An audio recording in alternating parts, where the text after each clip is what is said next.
वाळवा तालुक्यात शक्तीपीठ महामार्गाला विरोध वाढला। बोरगावमध्ये गावबंद आंदोलन तर कामेरी येथे शक्तीपीठ महामार्ग विरोधात एकदिवसीय लाक्षणिक उपोषण।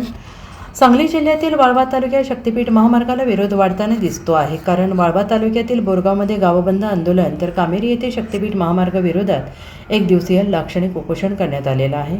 कोणीही मागणी केली नसलेला आणि राज्य सरकारने अन्यायकारक शेतकऱ्यांच्या मानगुटीवर बसवलेला शक्तीपीठ महामार्ग रद्द करावा या मागणीसाठी वाळवा तालुक्यातील कामेरी येथील सर्व पक्षीयाच्या वतीने एक दिवसीय लाक्षणिक उपोषण करण्यात आलं आहे। वाळवा तालुक्यात एकूण 853 एकर जमीन शक्तीपीठ बाधित होणारा असून एकट्या कामेरीतील 286 एकर जमीन शक्तीपीठ बाधित होणार असल्याने या गावाचे फार मोठे नुकसान होणार आहे। या गावातून सर्वपक्षीय ग्रामपंचायत, पतसंस्था, सर्व सोसायटी, गणेश मंडळ सगळ्यांचे शक्तीपीठ महामार्ग रद्द करावा यासाठी ठराव झालेली आहे।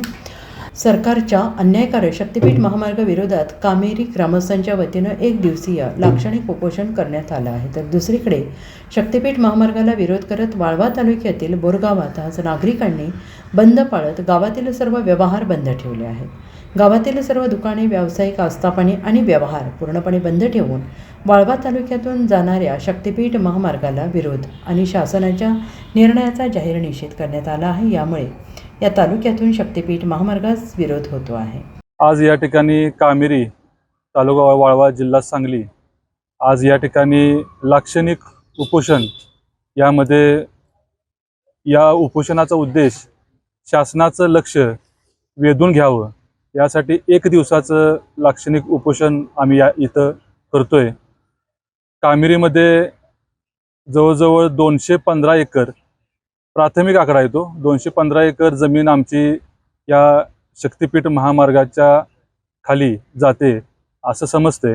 एकूण वाळवा तालुक्यामध्ये जवळजवळ 800-850 एकर 852 एकर टोटल जमीन ही या शक्तीपीठासाठी बाधित आहे आणि त्यामधले कामेरीमध्ये जवळजवळ 215 एकर आहे। जो तालुक्याच्या संपूर्ण जमिनीमध्ये 25% भाग हा फक्त कामेरीचा आहे आणि यामध्ये कामेरीची जी जमीन जाणार आहे ती 100% इरिगेटेड आहे, सुपीक जमीन आहे, ज्यामध्ये ऊसाचं उत्पन्न आम्ही अतिशय चांगल्या पद्धतीने आणि उच्चांक उत्पन्न घेतो। ही चांगली जमीन ही शासन ह्या शक्तीपीठाच्या निमित्तानं लोकांच्याकडं हिरावून घेणार आहे आणि ह्यामध्ये अनेक विहिरी आहेत, अनेक बोर आहेत आणि काही लोक तर असे आहेत की ते भूमिहीन होणार आहेत। आणि त्याचबरोबर हायवे लगत जे सगळे व्यवसाय आहेत, हॉटेल असतील, मोठे बिअर बार असतील, लॉजिंग असतील, हे सगळे जे व्यवसाय आहेत ते सगळे उठणार आहेत। त्यामध्ये पेट्रोल पंपसुद्धा आहे।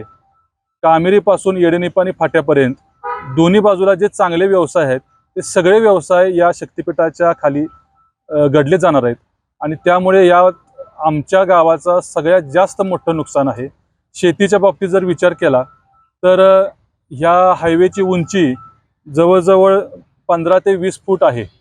त्यामुळे पलीकडल्या बाजूला जाणं आमच्यासाठी सोपं राहणार नाही।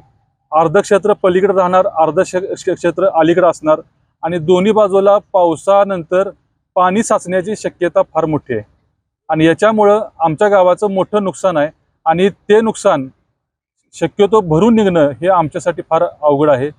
म्हणून या शक्तीपीठ महामार्गाला आमचा विरोध आहे। सांगली जिल्ह्यातील वाळवा तालुक्यातील अत्यंत सुपीक जमीन या शक्तीपीठ महामार्गामुळे पूर्ण नेस्तनाबूत होणार आहे।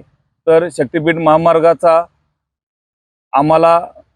आम्ही त्याला पूर्णपणे विरोध करत आहोत आणि हा महामार्ग आम्ही रद्द केल्याशिवाय राहणार नाही। Bureau report SPN Marathi, Borgaon.